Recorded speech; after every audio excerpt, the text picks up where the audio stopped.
Welcome to the RedIn30 podcast, where we talk about Jesus, truth, and us, all using red words. Using red words. Black.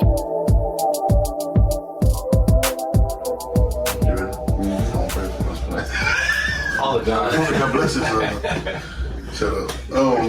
So this is another RedIn30. Father God, Father Jesus. So this is another RedIn30 on the road. We are here, RedIn30.com, where we talk about Jesus, truth, and you, all using red words. We love the entire Bible. We believe everything in the Bible. We believe the Bible is a progression of man, but we also believe that the Bible is a story about you, and the red words tells us who we really are. You can find yourself anywhere in the Bible, but those red words are special. Thus, RedIn30. So we're here again. We are in, we're in Norfolk right now, right? Virginia Beach. We're actually here for a meeting, for news. Well, Norfolk not far, right? Yeah, what's the beach right there? Yeah, the beach is right there. Boy, you're tripping when you're trying to, the camera come on, where you at? So we are in Virginia Beach, Virginia. Yeah. We are here. I'm here with my bro. This is our on the road champ right here. Yeah. It's gonna be the second time, boy. We're up for Daniel, D.R.3, D.R.Theory. D.R.3. So we're here with him at the clap. And then we're here with the regular brother pastor. Brother Jeremiah. Brother Jeremiah. Pastor Jeremiah. No, Pastor J. We're here with Glasgow Papa. And I am DM. So we are here. Yeah. And we're excited. We're just in the hotel room waiting on room service. But we said, hey, let's do another RedIn30 OTR on the road. On the road. OTR is Daniel's thing, really. I actually want him to start him up again whenever he gets ready to do it. Oh, yeah. Because those OTRs are dope, man. Once I get an RV. You get an RV? Yeah. That's your next plan, to get an RV? Yeah. That's what y'all gonna go together? I know you got one already, right? Yeah, but I ain't got no family to travel with. It's just me. Yeah, I'm by myself. Me and my dog. Yeah, that's I'm cool. But that's not bad, I ain't gonna lie, bro. RVing? Yeah, like I could do RVing. I just don't want to do RVing like that right now, because I want to do like the kind of RVing I want to do. Yeah. But you take like the studio equipment, take a dog with you. Take a dog or two, that'd be dope. That'd be tight. I think it's very tight. But you already know, like, you be trying to have us on the RV trips. Oh, my joint not working right now. You know what? I was gonna get a That's the one you go. I want an Airstream, so my friend would be a pool behind anyway. They ain't gonna want you to come with them. I like it. Yeah, I think they dope. I think it's cool. I just want to have one. I just want to have one and put it in the back. The niche, man. The niche right. It's cool, dog. Just go in there and chill, dog. So we're here. It was Virginia Beach. We're here, and this is RedIn30 again. So how y'all feeling? Everybody good? Everybody, man? Yeah, pretty good, man. We just published our first OTR on the road. Yeah, silently we did it. You know what I'm saying? It was it took us a little while because I recorded in too high a resolution, so the file was too big to get off my phone.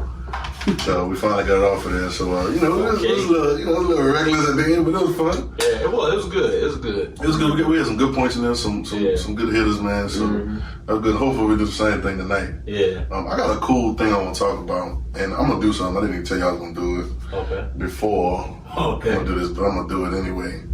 So I'm gonna show y'all something real quick, and I just want to turn around. I just want to show on the back of my head. Okay. Yeah, and just show, I got some bald spots in my head. If you can see, I got one right here. And I've been kind of dealing with that. It's called alopecia aorta or something like that. Mm-hmm. But I have been dealing with it. It's been maybe about 2019, so the first back I can remember was like maybe 2014. It been that long? Yeah. But I just been on and off because my hair was growing back. Then I was cutting it bald. Then I was putting little dust, little black stuff. Like, man, you help me do it. You might have helped me do it one time for a time. I don't know. I ain't never before. Man, I used to put I used to put this little dust in the hair fibers and then spray it on, so I had to patch the back of my head. But nobody could tell from a distance. You know what I'm saying? And so, at one time, man, I look at some pictures the other day and it kind of made me kind of welled up because at one time I had like the whole back was missing. Yeah. You know what I'm saying? It'll do like, not just the spots. It'll do spots. Areas. Yeah, this is the, I don't want to say it like I'm keeping it, but this is the best it's been. And better than the other time it'll open up, and like my whole back of my head was open at one time. I didn't know that. I didn't know that. Yeah, it's crazy. Yeah, I do research on it, but I'm showing it because one, people be looking at you crazy, and I think sometimes when you're dealing with something, or I'm not sick, and I don't feel bad. Nothing. Looking at you like you're sick. Let's have a prayer meeting. Don't stretch your hands. What's the camera? I'm good. Put your hand on the screen. I'm good, but sometimes people deal with things. It would be me of all people. I saw the one. I said, "Oh man, why I'm dealing with this and ain't nobody else dealing with that? Other people's lives, different things." And one of the main causes of it is stress. Yeah. It's stress or just being worked up or just having so much on your mind that you're just stressed. And I said, well, I don't feel, you know what I'm saying? Stressed. Yeah, like I be going to sleep and stuff, you know what I'm saying? I don't feel stressed or, my mind runs a lot, but I don't feel stressed. And so I think about it, then I started considering, I started looking around and said, why other people ain't, I'm the only person I know that deal with that. Yeah. Probably y'all too. Y'all don't know if y'all know anybody. That's crazy. We know a lot of people. I'm like, why? Then I'm Googling, I'm looking at like 4.6 million people deal with it. I'm like, where are these people at? You know what I'm saying? And so, I started wondering how it is, but it would be, I want my hair to grow back because it is going to grow back, right? But there's certain steps I got to go through. But I've been cutting my hair bald, but I said, you know what, I'm going to let my hair grow out. And I said, I'm gonna let other people feel uncomfortable with what they're uncomfortable about. If it makes them uncomfortable, they're uncomfortable.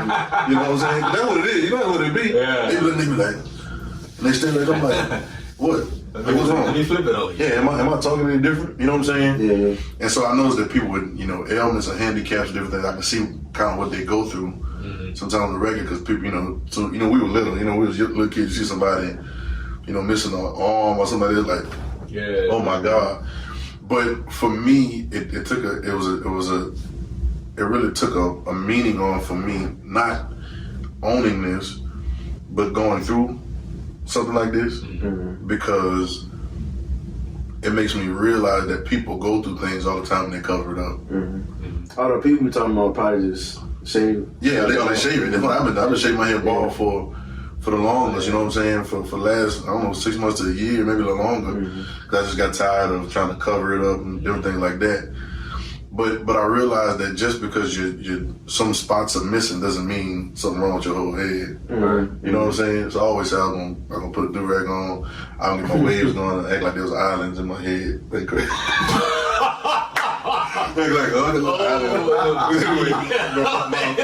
My imagination is too far.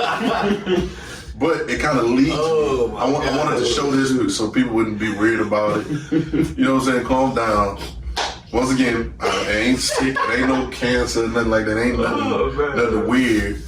It's strictly like what they call an autoimmune disease, where your immune system turns on your hair follicles, right? And they attribute they say they don't have a cure, whatever they say, but they attribute it to stress. And being anxious about things and having a lot on your mind. And so the first thing I started doing was thinking, okay, well, no one assess yourself, are you stressed? What are you stressed about? And just because life may seem good and you seem like you don't have any quote unquote whatever people define as troubles, or certain things that people feel are troubles, you can still be stressed, because I look at the word stress and it means being pulled in different directions. You ever seen people stress clothing? You can stress jeans. Right? It's the same thing. So it's being torn or it's being pulled in different directions at the same time, which is like it stresses the material. And your thoughts and your brain power and your mind can kind of be the same way. You know what I'm saying? You want to look up something? I thought about the word, you talk about jeans, stress versus distress. Wow, right. So I was about to look up. Look it up. So it's pulling different direction. And if you know anything about my life, and I know our lives too, that it can be that way. If you're dealing with a family of 3 or 4 people, it can be stressful.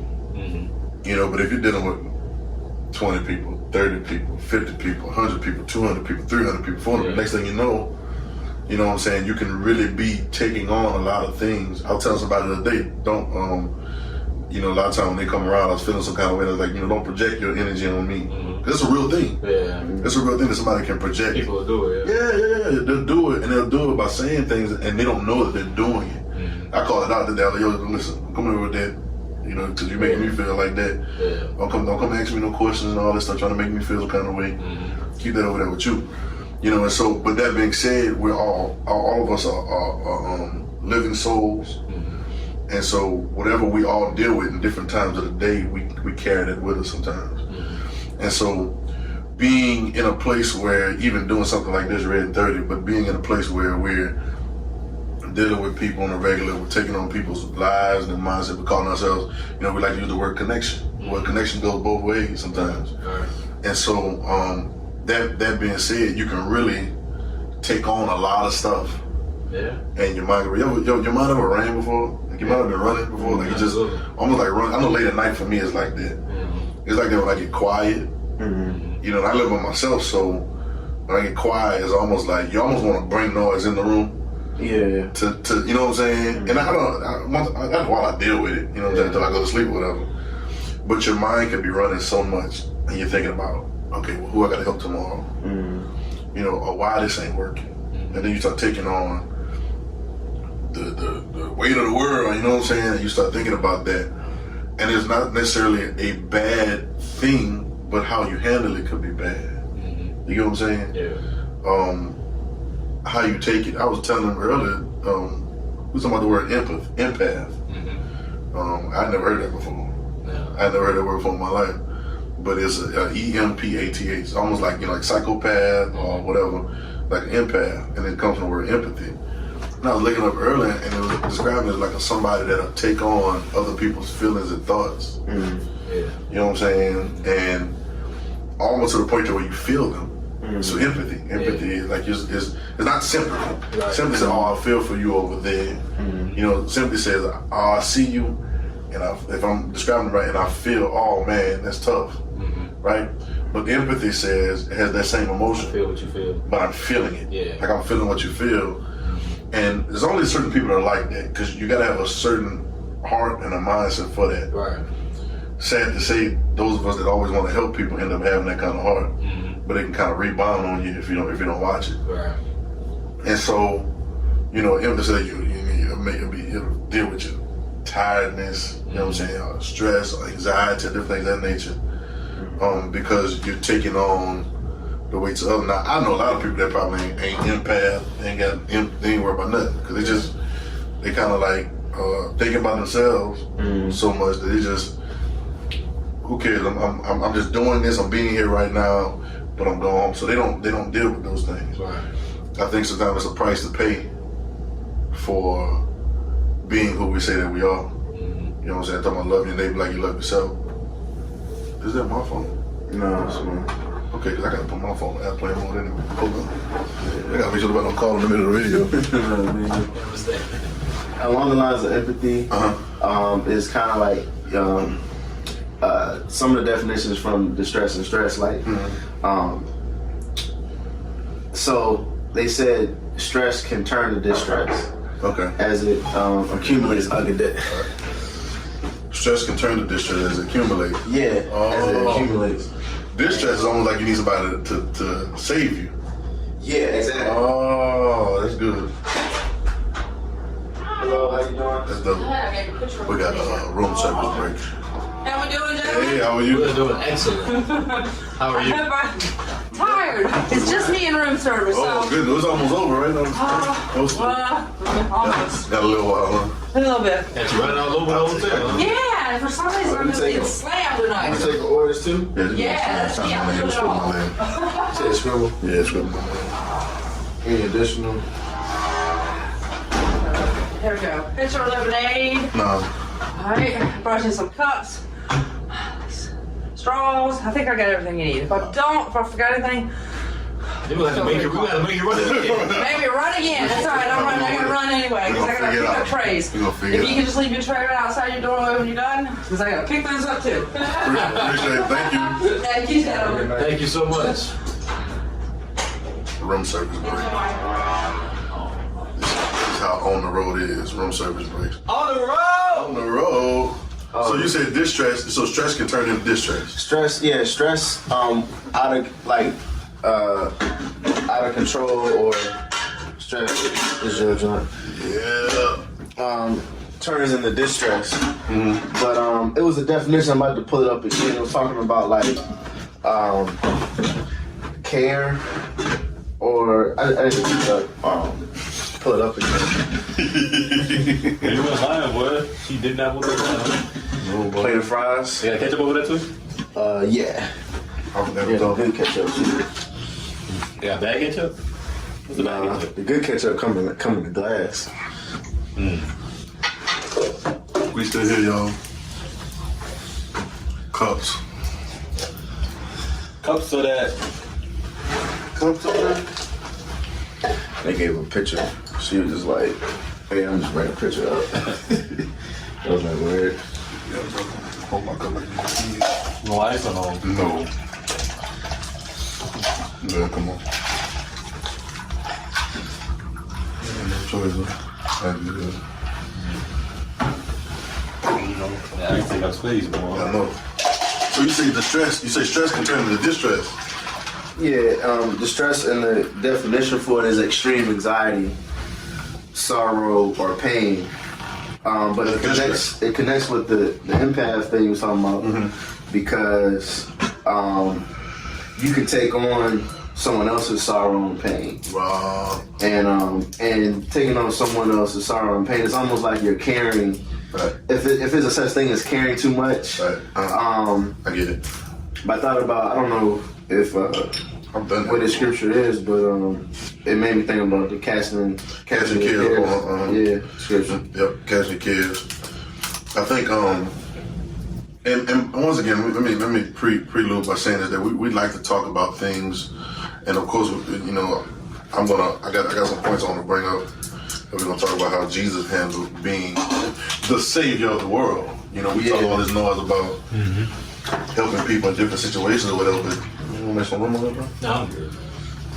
Talking about different situations, but this guy come here and he He took on everything. gotta say, you don't get the silver weapon over there. Yeah. He come over here and he gotta take on everybody's issue. Yeah. You know what I'm saying? It's a different ball game, bro. That ain't no little you know. That's more time. Right. Silver gentleman. Alright. And so, I just got fries. you know, once again, by no means are we taking on, you know, I know we like the confessions and we're not owning anything. I'm not owning any of this stuff in my head. I'm not owning anything about stress. We're not owning anything about stress or empathy or nothing like that. Or empath. But it is something to have a conversation about. Yeah. To know how to, you made a point before we were talking, how not to just deal with it, but to begin to eradicate it from the root. Yeah. You see what I'm saying? What you were saying earlier, you were saying something about a lot of preachers, a lot of church, and what they do. Yeah, because I was, you know, glad to have a talk with Rachel earlier. We talking about, you know. Shout out to Rachel. Yeah, shout out to Rachel. We talking about music and stuff, and talking about worship music. And, Of course. Right. I was like, you know, I be trying to like, you know, listen to, you know, some of these preachers and, you know, some of their services to kind of see, you know, what's going on, what they be doing and stuff like that. But it's just hard for me to do it because one, I just don't care that much. And I be trying to mind my own business. Right. So that ain't got nothing to do with me. Right. But from what I have seen and experienced from, you know, some of these Big preachers, too. yeah, big preachers and these modern, I guess you call them churches or whatever, or these new age churches, is that the messages that I do hear, that teaching people, helping people cope with life, you know, as it is, and it doesn't give them any kind of semblance or identity to be above whatever it is that is given to them in life. Yeah. It's kind of like you got an ailment. Oh, let me you know, put this ankle wrap on, and it'll take away some of the soreness or whatever. Or, you know, make sure you ankle. Well, nigga, I don't want to wear my ankle brace. Yeah. Like, tell me how to walk without. roll my ankle. Yeah, let me figure out what's going on. Right. Don't have to wear this brace no more. Right. But they don't really get to that part. They just ankle brace, whatever, you know, tape it up and then infinity style, something like And that. they tell you that you're gonna deal with this forever. This is what you're gonna deal with forever. So you might as well figure out how to use the So brace. here's how you, here's what you do. Well, you know what's funny, bro? About there's two things I'm gonna say about that. But one thing I noticed is funny, like we're talking New Age, but you know, I always like to say we went to a certain popular church, you know, a couple of years back. And the first thing I said was, "Whoa, like this is," you know, like she started like, "Oh man, this is cutting edge." Yeah. And when I got there, I was like, "No, it's not cutting edge. It's just lights in a box. Yeah. You got cool lights and stuff. No diss on people that got lights, Yeah. but it's just lights in the box. But it ends up being the same story. Now, you want to trip out about that? I remember that. You want to trip out about that? What you're saying about they're teaching people how to deal with their lives and cope? That's the same thing the letters were about. If you go back and read them, he always had to write to them about the state that they were in. Right? Right. He wouldn't mention Jesus. Don't get wrong. Paul was trying to bring it back to Jesus, but because they had so much stuff going on, he said, "Well, let me regulate and give some kind of rule and law to keep in place." So he said, "Wives do this, husbands do this, right? Children do this." Yeah. He said, "When you're working, do this. You know, don't do this over here," because he's trying to. So they got that from the beginning church, from the first church. That's what it was. But Jesus never intended for it to be that way because he always was dealing with the root. Always, because I know if I can fix the root, I'll change the fruit. Yep. Always. Yeah. If I can get the root to recognize who it is, then it'll always produce who it is. Right. Everything that comes from it will be that.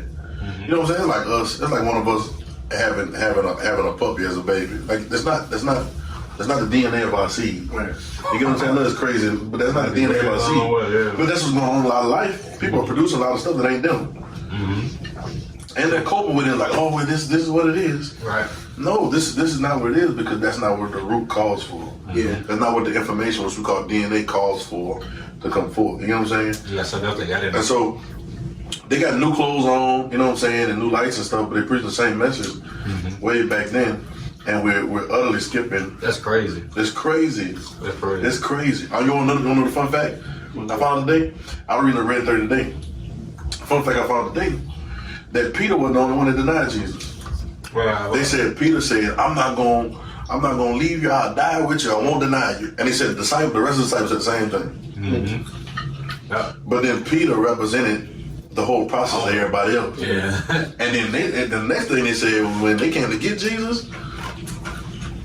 Jesus was talking and told him, "I'm the one you're looking for," and everything. And it says, he said the disciples forsook him and fled. All right. Fun fact. You ready? In the garden? Yeah, right. In the garden. You can't get him right. These are the same guys that started the church. Started a Christian church. Yeah. Same one that ran. The same one that ran, the same one that forsook Jesus, the same one that denied, the same one that started Christianity in the church. Hey, bro, I ain't gonna lie. If I was Hey, bro, I know. in that position and people that rolled me, Come on. like if they was the ones to come back and talk about, y'all don't deserve or y'all don't have the right to talk about my teachings of who I am. You can't speak on this. Y'all what about that You life? can't speak on this. You can't speak on this at all. Anybody but you. Everybody but you. But you. But you ran. Even the people that wasn't really, you know, I mean, they at least testified when they saw me or whatever. Right. People like that, listen, you ran. Yeah, you ran. Nah, I couldn't get with it. Right. So now, you know, we're talking about that people having to dealing with the issues instead of wait, something, bro. No, I'm I'm trying to open my get with me. No, I open my own catcher. I got you, bro. Ain't no big deal, bro. No ego, man. Come on, man. There you go, bro. You got it, bro. You see, George, you can do that too. So, You gotta do it for the kids now, gotta do bro. it for the kids, bro. Gotta do it for the kids, dog. You can do it, bro. Just whenever you see this, realize you can do it, man.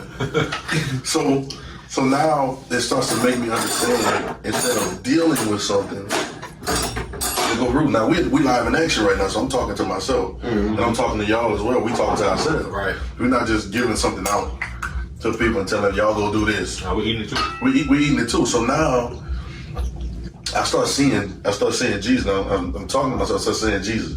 I said, well, how? Because this guy had to save the world.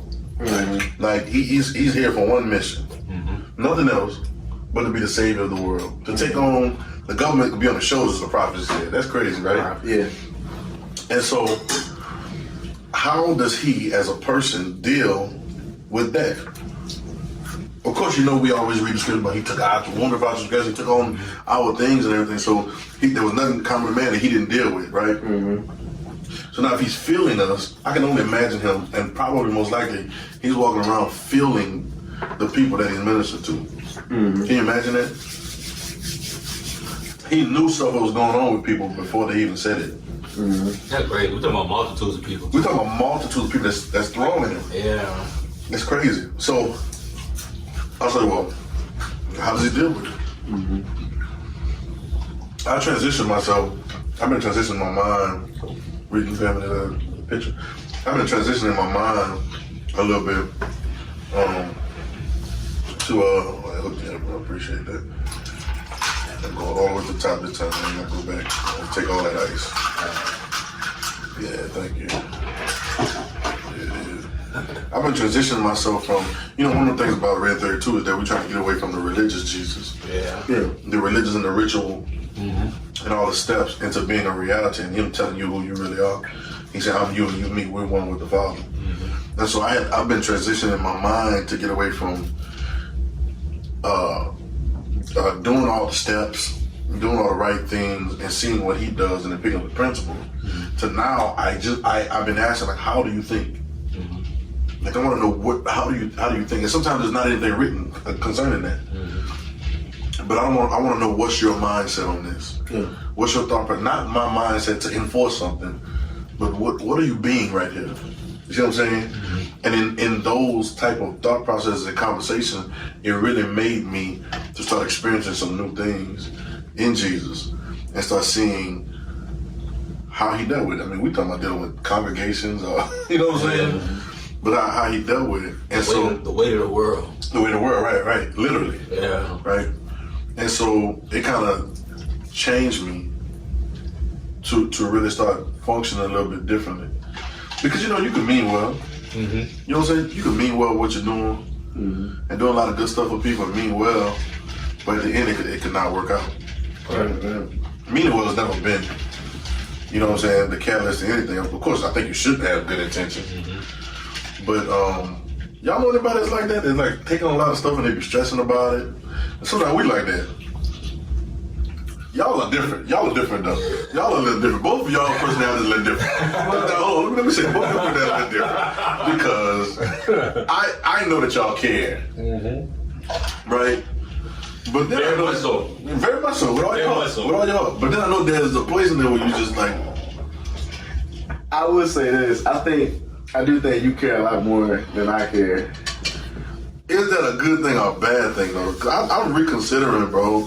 Well, like a lot of the, because I met you when I was 17. So there's some things that I've adopted. Never go back to the story. We talked about last OTR. Oh yeah.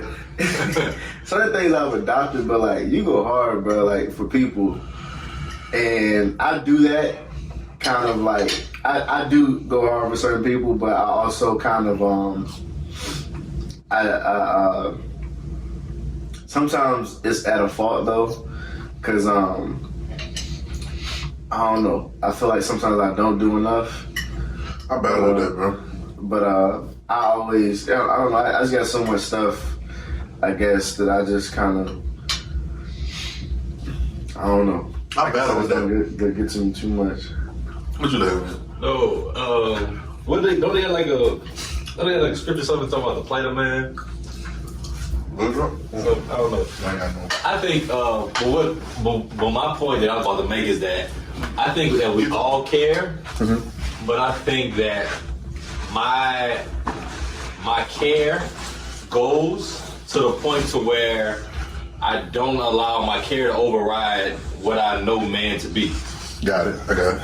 And so I already know what man is, so I don't let my care. So what is man? What is man? Come on, that's a good point. Yeah, I mean, we deal with people all the time. And so, Man is hypocritical. Yeah. Man is procrastinating. Procrastinating. And we're talking about ourselves too. Right? We can be procrastinating. Man will lie. Lazy, moody. That you do the work, ungrateful. Lord. You're ungrateful. You know what I'm saying? I thought you was about to pull out Bessie when we went to the book bag. Oh no, I ain't got no Bessie. I ain't got no Bessie. No. Get a little crushing like this on camera. The plate. And so you saying that kind of keeps you from overthinking it? Yeah, it keeps it into perspective for me. Right. Because I don't let my caring override Their caring. or their action. Okay, so I can't care for you more than you care for yourself. Yeah. But see, that's what I've had to learn. Yeah. And I've had to figure out. You be trying to care for people, Yeah. for them. Yeah, for them it's like, well, if I can just put enough in it and they're gonna be all right. But you're always in a deficit. Mm-hmm. As the empath thing says, you're always in a deficit. And there's certain, I want to read it. I wish I had the article on my phone, but I can't do it. But like it says, like there's certain things, certain glands in your body that produce things, but you never catch up because you're taking on other people's stuff. Mm-hmm. I'll never forget, man. Can I see that picture? I'll never forget. Adrenaline gland that you're talking about? It's adrenaline, but it's something else. Shit. Yes, sir. But I'll never forget, man. Like I'll never forget.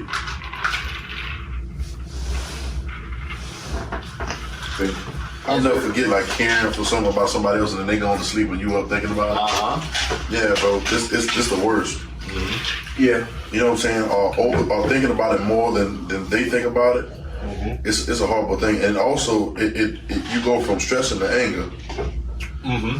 Because now you like, why? What are you doing? You know what I'm saying? Why is it I'm thinking about this more than you're thinking about it? Mm-hmm. Yeah. You get frustrated. Oh my God, bro. Yeah. I would say, I think that's one of the things that I didn't understand at first, because my dad told me, like, we're working with, because it's like, especially people under 18, Mm-hmm. it's like, if it's like, you almost want to empathize with the fact that, you know, that word again. That they're young. Because of the fact that they're young. Right. So maybe because they're young, they really don't see the impact of them not caring as much. Yeah. But he was like, even with them, like, you know, feed the hungry, feed the ones who really want to do it. And I hear people say this too. A lot of coaches will say, I can't want it more for you than you want it for yourself. Right. That's true.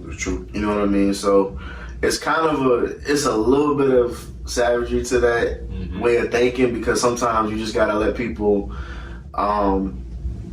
have life to teach them because they don't appreciate or Understand. yeah. See, that's tough. That's tough. All right. So here's where the dilemma comes in. I came in for me until I started learning recently, and I'm still learning. Is that? But Jesus put his life on the line. Yeah. True. Jesus gave his life for theirs. Yeah. Okay, now listen to the phrase I'm saying. Jesus gave his life for theirs. All right, then. You know, go ahead, we'll go to work. But I know you want to go to work. Jesus gave his life. He ain't looked at it and said, I'm going to do this right now. Jesus gave his life for theirs, and, you know, Jesus put his life on the line. But then I got a balance, and I think that we've learned improperly. The phrasing is right, but the context is wrong. Because I tweeted this today. I said, you know, Jesus didn't die so that you can enjoy all the things you enjoy. So you can live the life that you want to live, and he be a fence, protecting, you know, Jesus be a fence. Yeah. He died so that you can know who you are and and how you should be. So now when he said he gave his life for ours, it's not that he did something so that we wouldn't have to do anything. Right. He did something to show us how we do it and who we are. I had to learn that. So now that gives empathy, or whatever you want to call it, a whole nother context now. You get it? Yeah. Because I would stay up all night for somebody. Yeah. You know, they probably still would on some slick stuff. You know what I'm saying? And I would, you know, I can't remember I can't remember. And this is honest God truth. I can't remember ever throwing anybody under the bus about anything. Yeah. You know what I'm saying? And so I've been thrown under the bus a lot. You know what I'm saying? I got time checks to prove it. But you know what I'm saying? But I have to realize that the balance of that. So Jesus says this, and he makes a statement. He says, so if you learn it wrong, you do it wrong. True? Right? If you learn it, or you learn it religiously, or whatever you want to call it, traditionally, you may end up doing it wrong. And I think that's what becomes the problem. Because you got that balance. Well, you know, you gotta let them think for themselves. And it's like, but Jesus was pulling on the inside of them the whole time. Because he'll make a statement. He said, your faith has made you whole. You know what I'm saying? Or he'll do something. He say, all right, now go and sin no more. In other words, now don't go and fall back to the same trap. You're a different person than what you've been being. Yeah. But I'm learning that. I'm learning that. So back to y'all, you know, I think that's funny. I'm trying to get some of that anointing right off, whatever we're gonna call it, that gift, because y'all also laid back to an extent. Not. I know both of y'all To a fault. off the camera and all that, so I know to a fault sometimes. Cause I admire Jeremiah, cause I'm like, bro, like preaching for me, like, like, you know, so, like I'll teach, you know what I'm saying, but like to get real, like Worked up. yeah, I'm like, Worked up. You said JB getting worked up, bro? JB getting worked up, man? I see it a couple times. You get worked up, man? Yeah, I mean, and it's funny now, dog, because sometimes I be having to tell myself, like, to dial it back, bro. Like, I told Dan Knight, all the Bro, time. let it loose, bro, cause I'm trying to get some of that, bro. I told Dan Knight, man, I said, it's funny seeing Jeremiah as a pastor. Right? I said, you're not in church. I said, man, it's real, bro. Yeah, it's a different life. Jesus, he told the rich young ruler to follow him. He told him what to do, but he didn't go chasing after him. You know what I'm saying? That's good. That's So good. That's good. I feel like he's almost in a place where it's like, and it's not even, you know, it's not even that you miss opportunity forever. I think it's more like, you know what, when you're ready, I got you. But I'm gonna stress myself out and waste my time that someone else could be using if I'm trying to get you to that place. I can encourage you maybe and give you a few things, but I'm not about to take on all A whole your different twist now if you think about it. Like, if Jesus would have, you know, waited there and tried to get the rich young ruler right. Well, just think about what the process would have been. Duh. Yeah, I think Red, That's a long time. that's a long time, because Red30 is dope. Red30 is dope. I teach a class called Living by the Book too. Yeah. Red30 is dope because one of the main things you have to do is use your imagination. You have to use your common sense. You have to use your regular everyday. You have to put it into your. Okay, so if I tell you, go sell what you got, give it to the poor, and follow me, you couldn't do that in a day. All right. Even if it was just one thing that you had to sell, you couldn't do it in a day. Right, that's true. And he's a rich, so you mean you got some stuff. We talked about that before on another episode, Rich Young Boss. Boss. Y'all go check that out. And so, for Jesus, so now context, a lot of times we read the Bible, we read the scriptures in lines, and so as fast as we read it, as fast as we think it happens. Yeah. But it's not the case. Right. So in actuality, Jesus was telling me, hey, yo, you got some stuff you got to get together. And whenever you go get that stuff together, Come see me. come follow me. Now, because they said he went away sad because he had great possessions, we think dude never made it. Or we think he missed it. But I just think, I know I would be sad if I was, you know, I had all the, whatever I think that I wanted. Yeah. And he told me that I had to get rid of all that and come follow. I'll walk away sad too. You know what I'm saying? I couldn't leave and follow you right then. Especially if I wanted to right now. Right. But I couldn't because you told me I had to go back in. Do all that. So it's a whole other level of sadness. You see what I'm saying? But I know that Jesus allowed him to go and get himself together. Yeah. You know what I'm saying? God does the same thing for us. That's why we do deal with things. Or even when I'm talking about this. I know it's a story. I know it's something that gonna help somebody. I know somebody's probably watching that's dealing with some things they don't want nobody to know about. And I'm not saying make your life a confessional. So don't, you know, everybody can't handle everything, right? But I'm doing it for myself because I know it can be a help to somebody. Yeah. But he lets them go and figure it out for themselves. I just really realized that in the last month and a half, 2 months, maybe 3 months, that he didn't, and I mean, he talked about everything. How hard is it for a rich man here to, you know what I'm saying? How hard is it? But, you know, and he started speaking about it after to the rest of them. But I know that he didn't stress. Like, even I'm reading today about them leaving him, and he didn't panic to the point of, you know what I'm saying, just losing his stuff that they didn't do what they were supposed to do. Because I know what's inside of man. There's a verse in the beginning of Jesus when he first started, he said, he started doing miracles, people started throwing them. He said he went inside and closed the door on them. Because he knew what was in man. Yeah. Just like what you said just now. And so, even watching him now go through the process of, and I won't go through the whole thing, but go through the process of torture, and then dying, and then the resurrection, and then coming back to those same people. Yep. You know what I'm saying? He said, do you love me more than these? He asked Peter 3 times to fix it 3 times, you deny. He told him, you want this what you want? You want to feel the hole in my hands? Here you go. It's a symbolism of the fact that I'm going to be what I need to be to you regardless, but I'm not going to forfeit what I have to do. Yeah. Or who I am, or what I have to be. Yeah. So that's almost like when you told him to do that, you go away, get your stuff together, and when you're ready, come follow me. So it's like talk about stress and distress, like you're being pulled in different directions. When he says follow me, when you're following somebody, you're dropping everything that you have. You know what I'm saying? Whether you're telling somebody on a national level, like, do this, do this.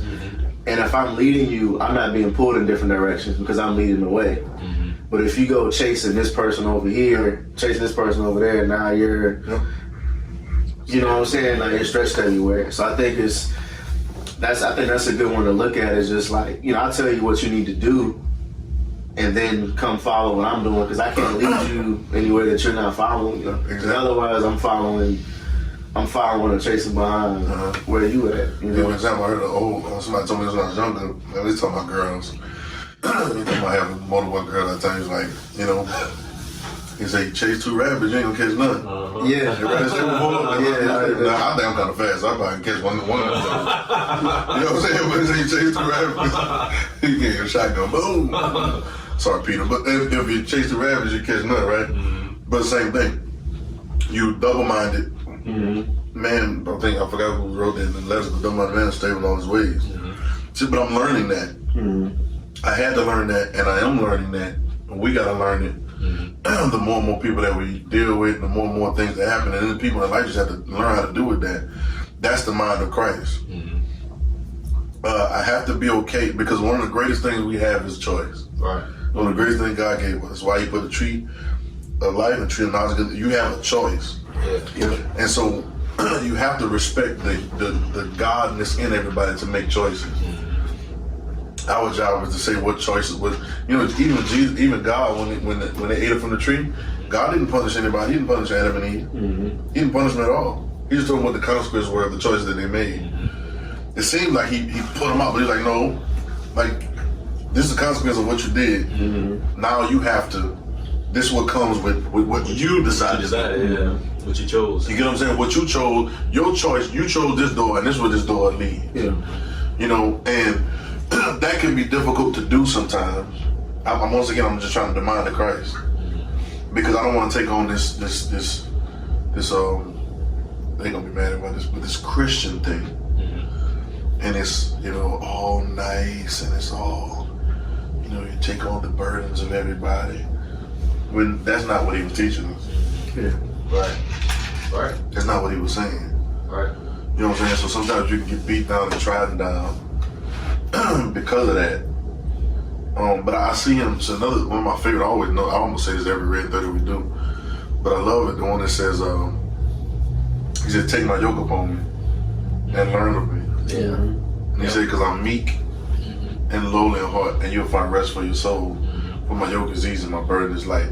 Now, one of the things I think Jesus did too was He didn't think more of Himself to think that He could do it for somebody. Right.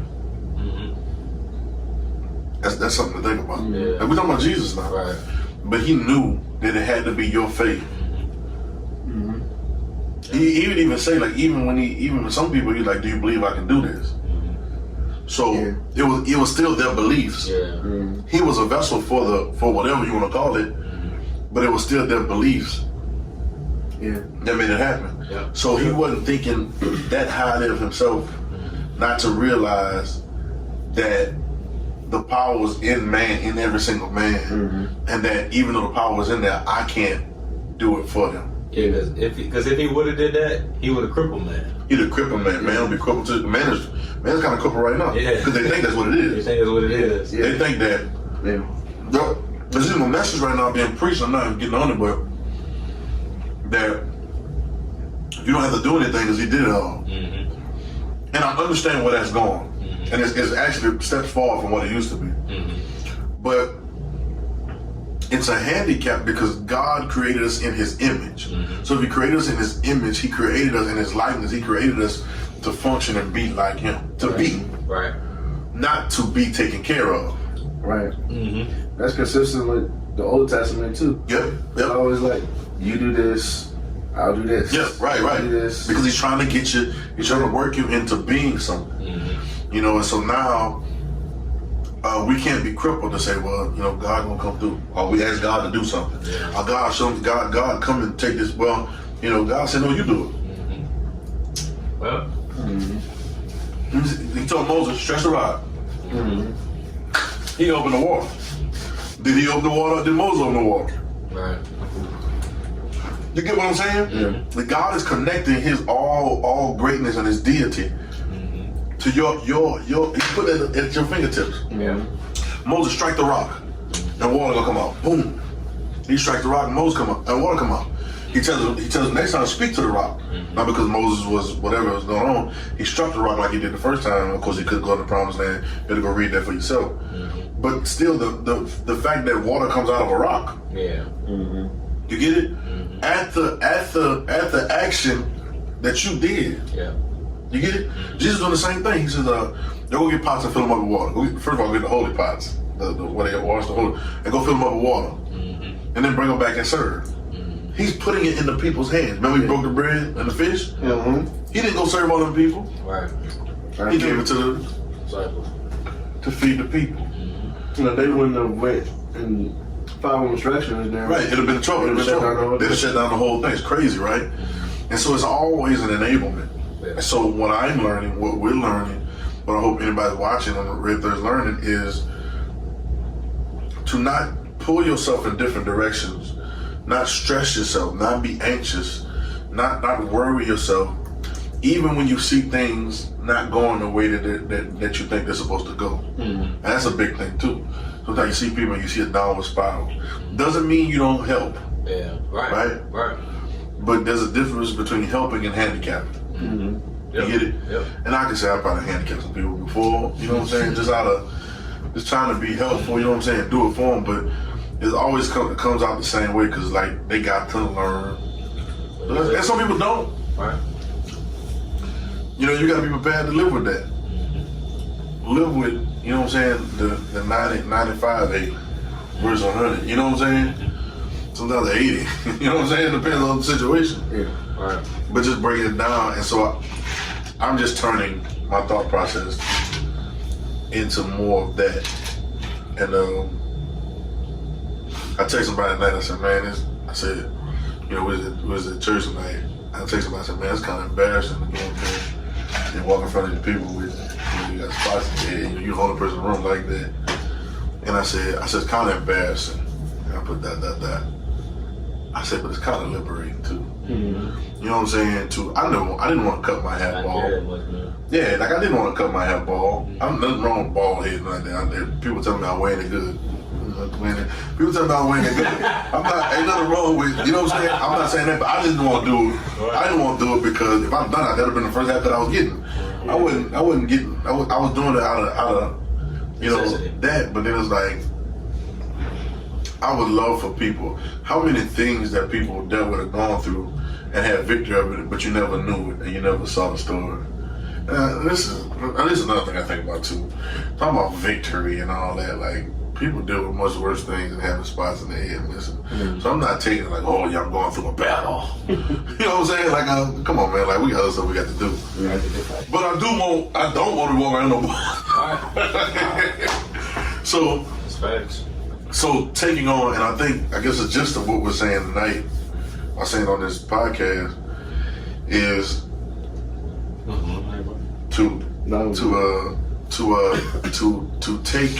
to take on the mindset of Christ when it comes down to ourselves and others. So don't take yourself more serious, and don't love your neighbors and love yourself, right? So don't take yourself more serious than you ought to, and don't take nobody else more serious than you take yourself. Right. Yeah. That's a good one, ain't it? That's a good one, yeah. That's dope. And it's a learning process. Yep. Yeah, one more time. It says, you know, you love your neighbors, you love yourself, right? So don't take yourself more serious than you ought to take it. Take yourself, right? And then don't take anybody else more seriously than you take yourself. Right. They get it? So it's equal now. You know what I'm saying? Because that's a place you can get to too. When you take somebody else's situation so serious, that's the epitome of taking on that empathy. And taking on that, I mean, that's the epitome of it. I'm taking things serious. You ever had something, I know y'all do this sometimes. I do it. Okay, so I just ask y'all if y'all, this ever happens to y'all. Okay. Sometimes I can be in the course of doing my day and nothing's wrong. Nothing, I didn't get in an argument with nobody, nothing what I consider bad happened to me or whatever. But I can be feeling this energy. Like it's a problem, like there's a problem going on. And it might be something somebody might have told me or something, I might have had a conversation, but I'll be in the midst of I'll be packing my clothes and doing stuff and I'll be like, why? And I stop and I consider my thoughts, because a lot of times we don't do that. You start feeling something like, why do I feel like this? And you can feel a little straight, you feel like something in the back of your head is like, you know what I'm saying?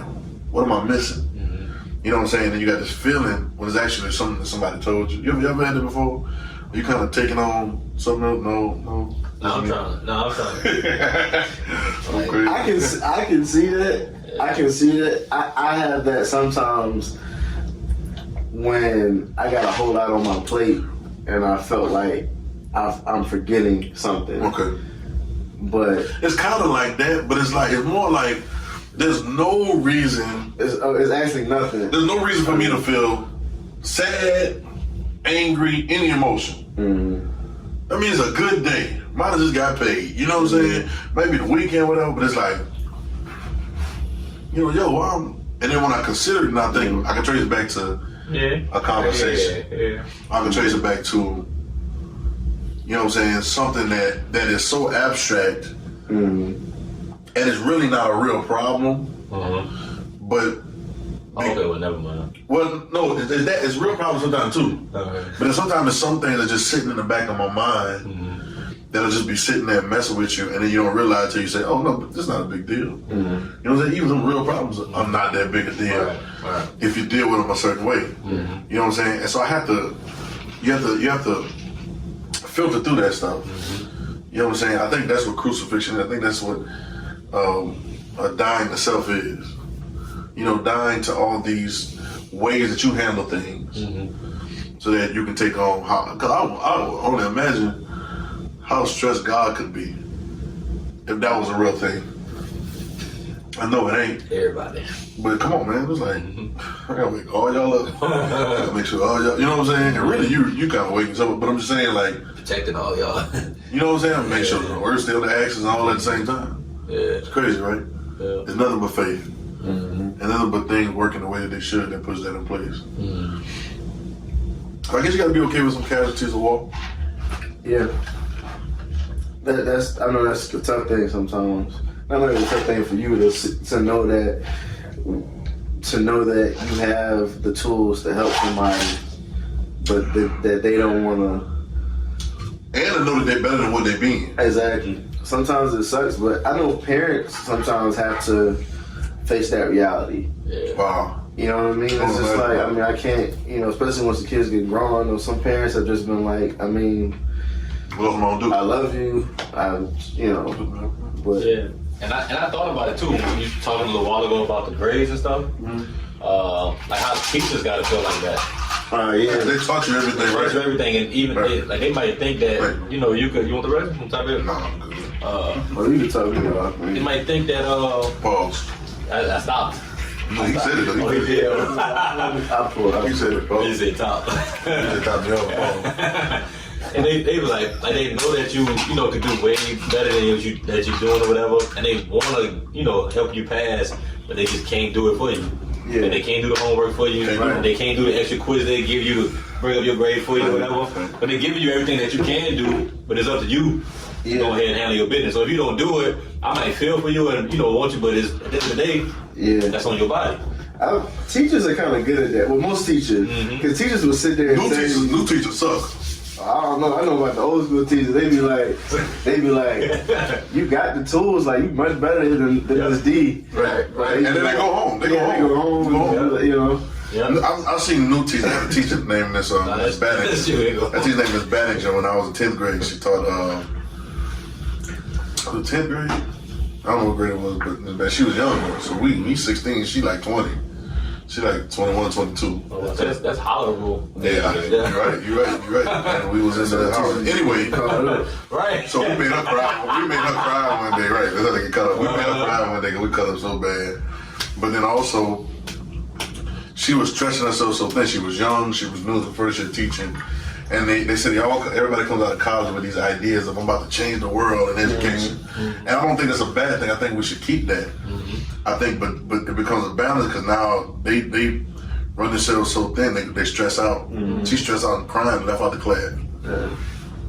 I had another teacher next year named Ms. Dickinson. Ms. Dickinson was in her mid to late 50s. And Ms. Dickinson said, listen, y'all not going to play with me up here. I'm going to say this next one. Y'all niggas think I'm like that. You know what I'm saying? But it was real. And she was like, she ain't stressing herself. Ms. Dickinson ain't stressing herself so much to where she give us a test. She wasn't even watching us. Yeah. Yeah, she was like, she all up in the cabinet looking for stuff. We was actually passing papers. Passing notes. No, not notes. We passing tests. You finished the test. Passing test? Yes. Oh. You passing the test over. That's crazy. Yeah, that's crazy. Yeah, I'm in that class. But it was not stressing. So whoever test that was, they was for real. Right. So they tested before they get passed. Hopefully they did. I went past mine. Hey, so Right. I went past mine. But they know how to not stress over that. And I think that's the line. Yeah. I think the line will blur, and you have to find the line. I think your being and your one with God tells you where the line is for different situations. Yeah. Some situations your line may go a little longer. Right. Yep. But you can't do it based on your thought of situation because you don't know. We never know the whole story. You ever have somebody come in and try to get help, but then you be like, you find out, wait, this is going on? Yeah. This is how you do things? Oh, well, that's why you. Yeah. But you never know the whole story. Rarely do people tell it. Right. You know what I'm saying? Or rarely do you hear the whole thing. Yeah, the buku holes in the story. Boy. Yeah, the whole man, just in there, and it's just like, and next thing you know, you're like, oh, this is why you keep losing money because you got a hole in your bag. You know what I'm saying? Yep. But just finding that line, I think Christ is that line. I think even realizing that, and I'm gonna say this, and we're gonna keep this too long tonight. But I think even realizing that when I come to you, I'm not doing something. Okay, here it is. This is good. It's helping me. It's helping us. That when I connect with you, it's not that you don't have an issue and I won't listen. Not that I don't have an issue and you won't listen to me. Right. Not that you won't need to do something for me, but instead of thinking, helping me, how about identifying me? That's cool, ain't it? Going in with the intention of identifying yourself to you. Showing you what you're being right now, but then showing you who you really are. Yeah. Because if I can do that, then when I leave, one thing I don't have to do is take the burden with me. Right. Come on, I'm helping myself. That's real. That's real. Yes. Yeah, I don't have to take the burden with me, Uh-huh. but I also have left you in a place where I don't have to worry about you. Yeah. See, people got to worry about people a lot of times because they're doing stuff for people and they think that they don't know who they are, so they can't do it. Every issue I've seen, see, I'm talking to myself now. Every issue that I've seen was always somebody being concerned about somebody that they thought they were going to relapse or do something over again or fall back into place. But the only reason you would think that you would be afraid of somebody, like let's say you left somebody at the house, the only reason you'd be afraid of somebody breaking in if you didn't leave them with no locks. If you left them in a house with no locks, right, that's the only way you'd be afraid of somebody breaking in on them. And I think that's the tools. I think we talk to people and tell them how to deal with the issues, and then we try to help, right? When that's never been the point. You know what I'm saying? Yeah. I think help is in the midst of identifying, but if you try to help without identifying, I told somebody the other day that if I, if everybody like to prophesy on this is, but I should tell you, I can hear something from God on your behalf, but then the way I should end it should be, now you could have heard it on your own, right? Ain't that crazy? Never heard that before in your life, though. You never heard nobody say that. But if I end it with, but you could have heard that on your own, yeah. But I'm okay with hearing it for you, but just know that you can hear this on your own anytime you want to when you realize you're one with the Father. Yeah. It's craziness, right? Is that a different mindset? That's it, yeah. So now in our counseling, in our whatever, Yeah. you know what I'm saying? We know we all three of us deal with a lot of people. That's empowerment. You see what I'm saying? That's empowerment, man. To say, yo, listen, I'm here to help you. So here's Jesus. He's drawn the sin. He said he was about to sin cast first stone. A woman got caught in adultery, right? They all dropped it. He helped her. I would not say he helped her, but he didn't end with just that. Right. He says, go. He said, where's your accuser? He said, oh, no. He said, I don't accuse you neither. But he says, go. You can go. You can go now. You're free to go. But sin no more. In other words, go. Not the action, but don't forget who you are. Because as long as you remember who you are, everything is good. Ain't that what we missing there? Yep. I found a gaping hole just now. Yeah. I found a gaping hole in our situation. This is gonna help me monumentally. It's gonna help me. Shoot, it ain't just helping me. It's identifying me. Yeah. You know what I'm saying? That's pure. That's pure. You know what I'm saying? Go from. I be playing with words a lot of times. But now H-I in the alphabet. H-I-J. You know what I'm saying? H-I-J. Oh, right. I can keep going. You ready? H go from help to identify. H-I-J identify what Jesus.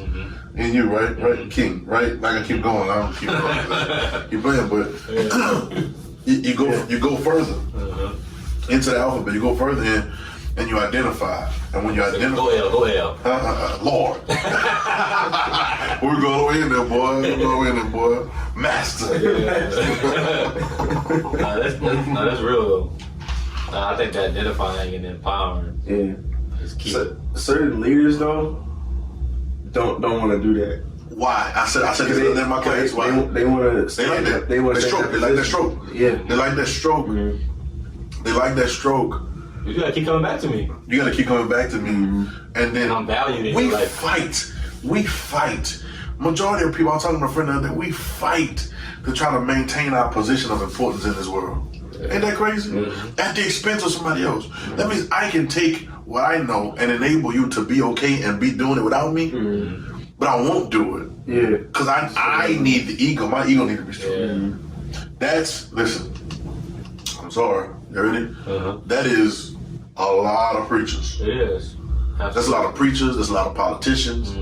That's a lot of businessmen. That's a lot of people because you never want to seem like you're losing your place. You know how much place there is for everybody? Yeah. That's a form of slavery. It's a form of slavery. Yeah, it's kind of like You gotta keep coming to me. enough to feel like you kind of Right. You gotta keep coming back. Come on back. It's a form of slavery. Yeah. And it's a form of dope dealing. Yeah, it's true. Cause I'm gonna give you enough dope, and you think you're losing, you think you're free, but you'll be back.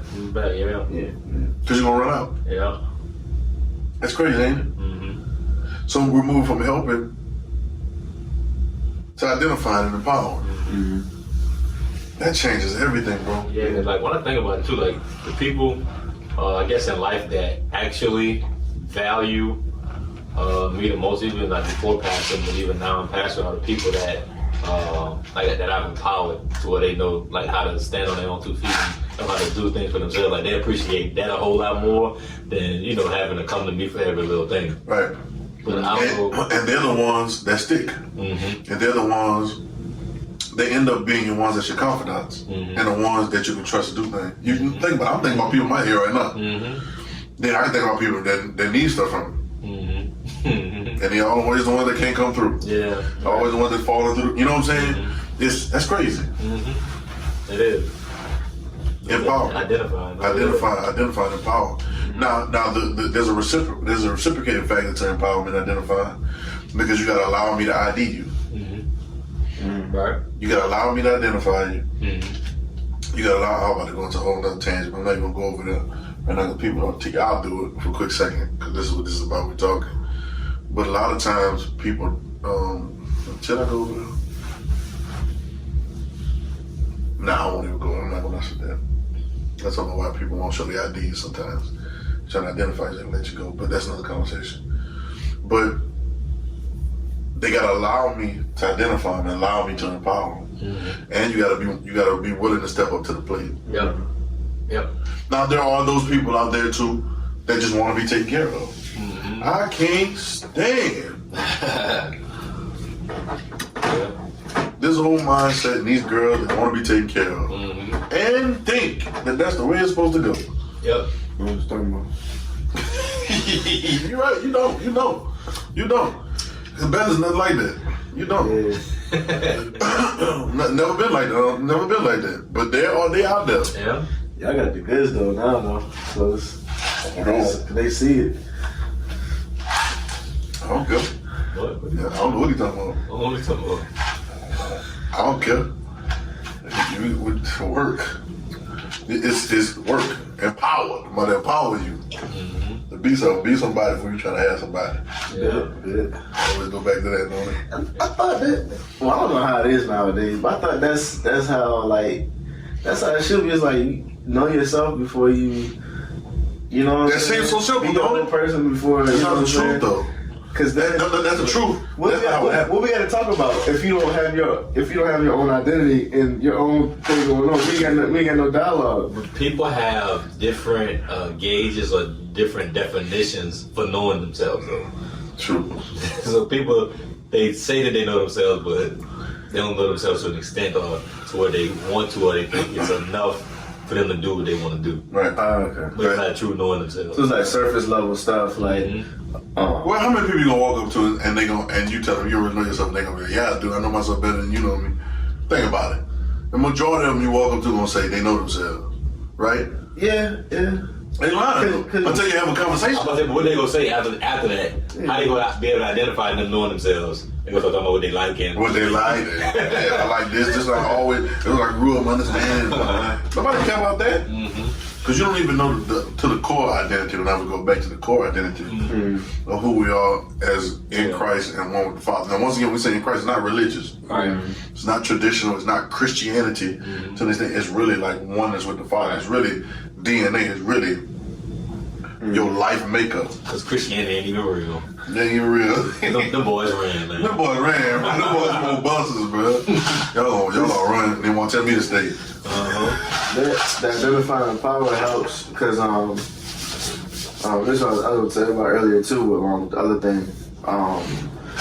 Doing a lot of work in schools, man, in Richmond, and today, actually before I picked up my dad and just wearing street clothes. I just came straight from the school and changed when I got here, but it's like. The identity and empowerment, I think those are going to be the two things that I structure everything around there. We go to school. That's perfect. Because these kids, like we got our own kids that like come to church and stuff. And dope kids, you know what I'm saying? And it's the same way in schools too, but at schools, you know, some of their families may not be as structured, so they may not be coming to church. But it's like, I realize it's like... anything with structure. Yeah, exactly. And, you know, you got a lot of different things going on. But these kids today, like, I'm seeing that because we were able to talk to them. They really listen, and it just seems like those two things. Because I was trying to think through, like, how do I really, like, you know what I'm saying? How do I duplicate this? How do I train my team on how to... Because I can have people on my team that may want to like do too much, you know what I'm saying? But if I can, you help me simplify it to where it's like, no, like we're gonna have to identify yourself and we're gonna empower you, and we can make that different. And there's gonna be some kids, you know what I'm saying, that just, you know what I'm saying, but you know, and I'm okay. Teach a man to fish, eat for a day. Give a man a fish, eat for a day. Teach a man a fish, eat for a lifetime. It's not necessarily the truth all the time, because sometimes the fish ain't biting. Yeah. Right, and you got to teach a man what happens when the fish ain't biting. Right. That's a good one. Right. But they always know their lesson too. They always know their lesson. Right. When it's time to fish, though. When it's time to fish, and sometimes if I'm fishing, if I teach you how to fish, then we're both fishing. But what if the fish aren't biting on your side and they're biting on my side of the pond? Do I let you starve? No, I still give you some fish. There's nothing wrong with that. Yeah. But if I give you fish and you don't even have a pole, and I don't teach, that's, you get what I'm saying? That's not fair. I think that's the plight. That's handicap. That's handicap. I think it's the plight of what slavery was. I think what it was after slavery was sharecropping. I think how it is in society today with a lot of different things. I think it's like that with politics. and with, you know, even like welfare and stuff like that. No different thing, people need that. People fall on hard times. You know, different veterans, people fall on hard times. I'm not saying that, but we have to have, there was somebody talking about helping with charitable organizations.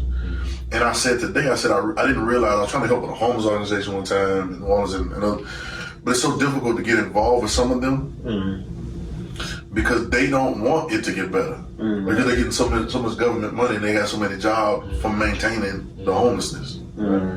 It's crazy asinine to me. Just keep it right there.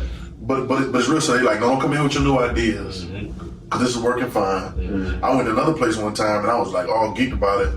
But they were so happy about feeding everybody because the people on the staff was able to take a lot of food home.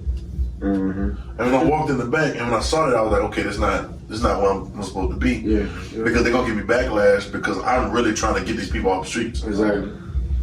I'm really trying to put these people in the house like you in the house. Some people, that's not the goal. That's not the goal because I'll never forget somebody coming to a healing service and they ain't want to give up their cane.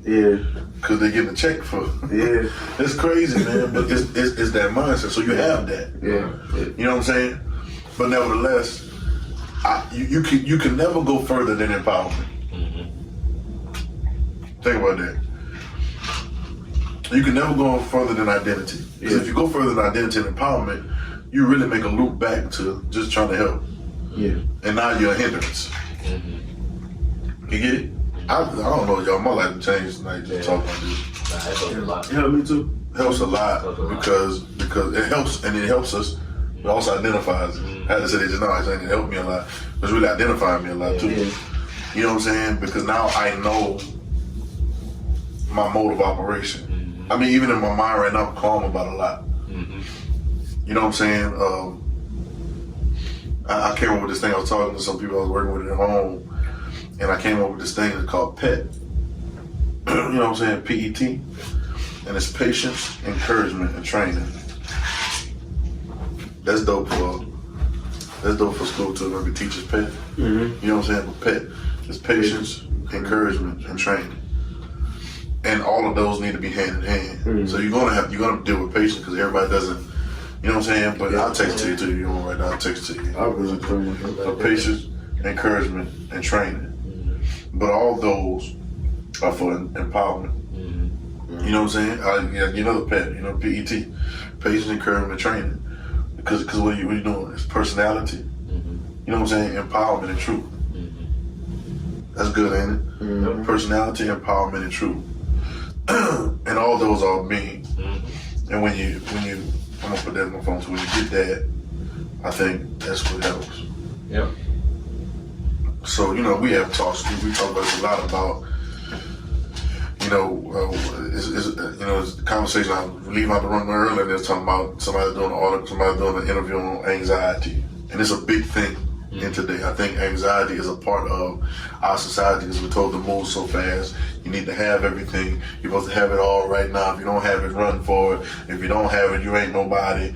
And then nobody ever deals with identity. And so we begin to try to cater to situations, therapy, and different things of that nature. It comes up a lot in our RedIn30s, actually. But the truth of the matter is identify and empower. Help identify and empower.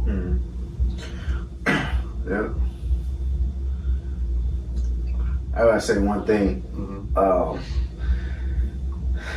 Y'all was looking at me like y'all like y'all scared. Whatever leads you to what? Like y'all be scared what I'm about to say. Yeah, I mean, you always take like a deep breath. And you like, are you about to lay it? When I first got married, bro, I remember doing I went through a situation where, in my mind, it was like nothing related to the marriage, but mentally, it was on my mind. What was on your mind? It was just what I was dealing with. I'll tell you about afterwards. It had nothing to do with like being married or nothing. But it's like to the point to where, and I've heard this, preachers, some preachers, I think my dad might have said it, to where it's like allowing people to stress you out to the point where you can't even enjoy your wife. Mm-hmm. Oh, You know what I'm saying? I heard that. And like, I never thought, I'm so like nonchalant about stuff, but I find myself in that place where I'm just like, I was like, nah, bro, this ain't this ain't This ain't where it's supposed to be. This ain't it. Right. And so,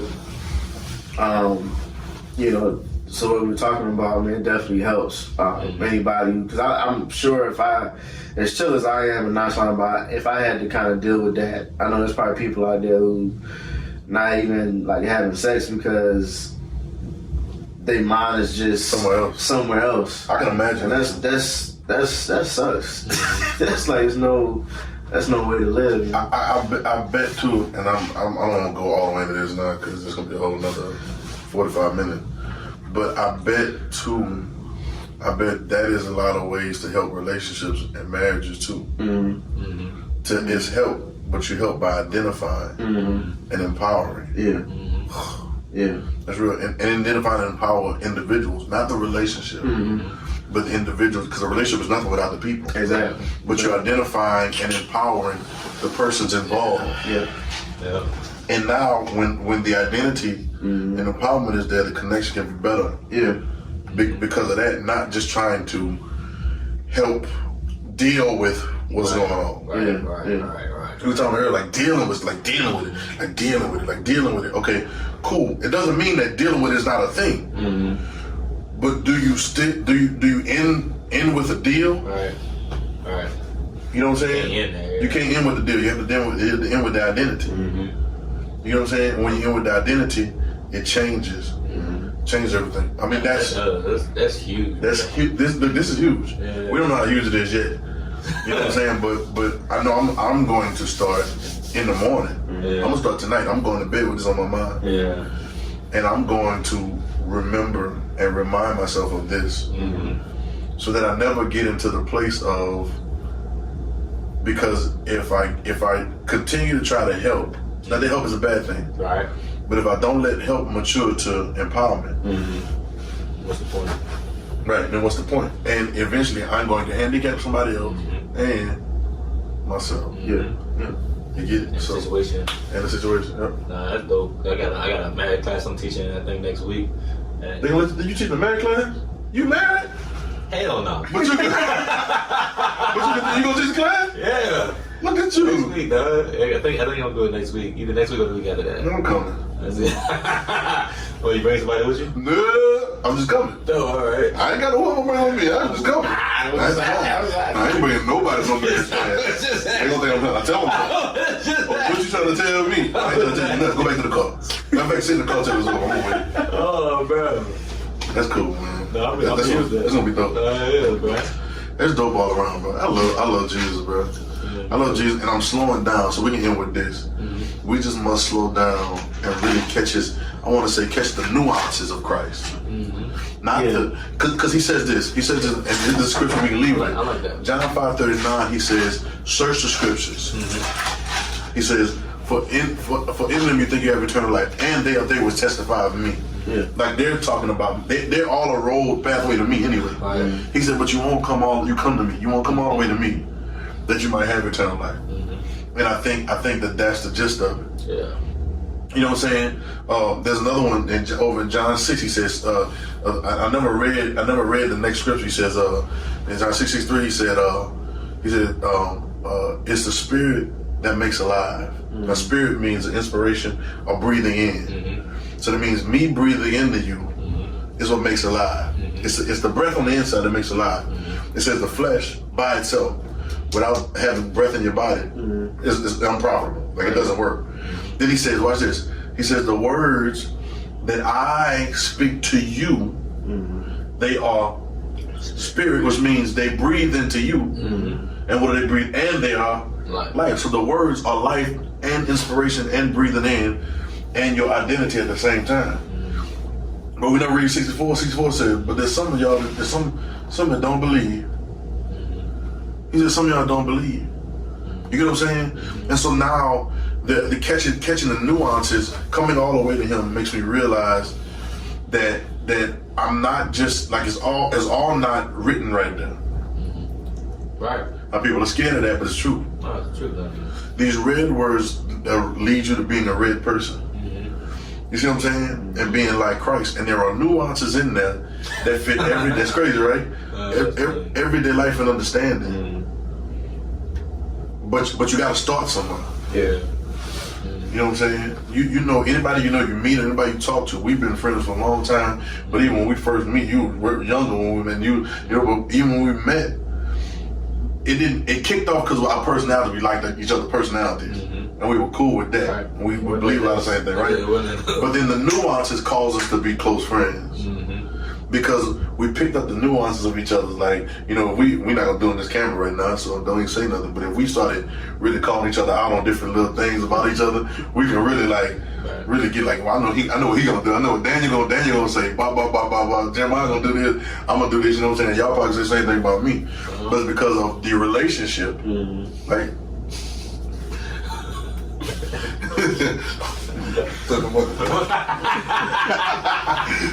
But it's because of the relationship that causes you to understand the nuances. It's even sometimes to the point where I can say, like in a certain situation, I was like, what would Daniel do? You know what I'm saying? WWDD. Okay. Put that on the bed. Oh my God, WWDD. That's funny, boy. He gonna do it. He gonna put it on the Funny. He went to say, I was like, man, give me one black and gold. Black and gold, man. That's funny, bro. But even because I know you. Right. So I know how you would handle something. Right. You know what I'm saying? And so vice versa. Yep. And so that's dope. So RedIn30, Yep. that's the wave. I think we're on to something. RedIn30. I think we're on to something. I think this is cool. So RedIn30.com. Follow us on at RedIn30 on Instagram and Twitter. If you want to email us, you know what I'm saying, for us to answer something on the road or regular ones we do, you know, at headquarters. I guess we're gonna call it that. Okay. Or headquarters, whatever we want to go, our normal place with a little background on that. Email us at redin, the word spelled out 30 at gmail.com. Subscribe on YouTube, subscribe on Apple Podcasts, Spotify Podcasts, Google Podcasts, or wherever podcasts are played. And we on. Yeah. You got any closing words? Anybody want to say anything? Nah. RedIn30, we out. All right. Boom. RedIn30. Boom. I crushed that whole episode, bro. Thank you for watching and listening to the RedIn30 podcast, where we talk about Jesus, truth, and you. Make sure you subscribe and share this with somebody that you love. Follow us on Instagram and Twitter, and like us on Facebook. We are RedIn30, so you need to be RedIn30. RedIn30, RedIn30.